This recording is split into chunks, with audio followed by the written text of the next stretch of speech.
لان مودريتش هتدي له 1000 جدا.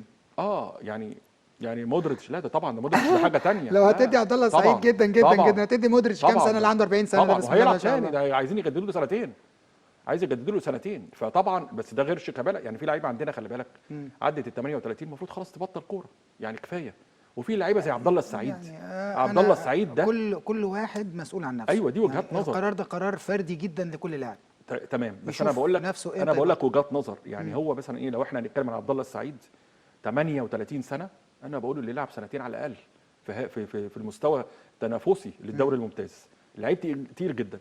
قدر مع وجود احمد حمدي مع ناصر ماهر، خطوره نادي الزمالك ظهرت بشكل كبير بتقل عبد الله السعيد في نص الملعب.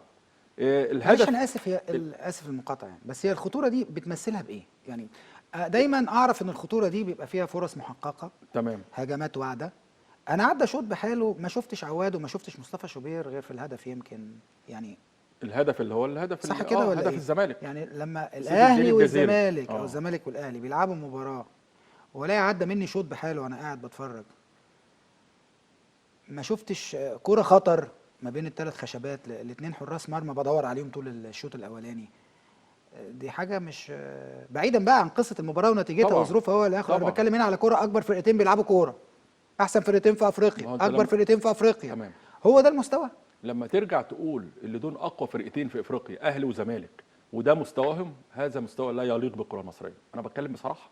هذا المستوى لا يليق. وبعدين لما حد يتزنق يقول لك ايه، اصل الاثنين مدربين فنيين كانوا قافلين على بعض، ده تكتيك. يا عم صلي على النبي. لا لا تكتيك ولا اي حاجه. لو هو ده التكتيك مش عاوزينه. مش عايزينه. انا عايز اتفرج على كوره. المباراه كانت متوسطه المستوى، ودي لباقه مني، مش عايز اقول لا تليق بالاهلي والزمالك. متوسطه المستوى حلوه.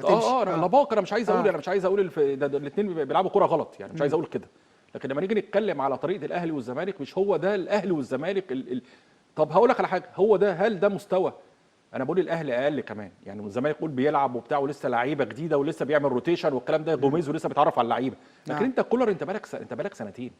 فده مستوى يليق بالاهلي؟ لا طبعا. وقلت قبل كده يمكن في قبل ما اجي لك الحقيقه غريبه. ما هي دي مستفزه. لا مش غريبه، مستفزه. انا لا بعتبرها غريبه. لا هو حر يقول اللي عاوز. انا مش التصريحات مش بتستفزني، بس ساعات بحس انه هي شويه بعيدة عن الواقع خالص. يعني فيها حاجة عايزة تتظبط شوية. لازم ينزل. هو مركز على حاجات، ما ان الواقع فيه حاجة تانية أهم. طبعا كلامك مظبوط. وتصريحات كولر على فكرة ما بينزلش على الأرض، دايما بيتكلم من فوق، ما اعرفش ليه.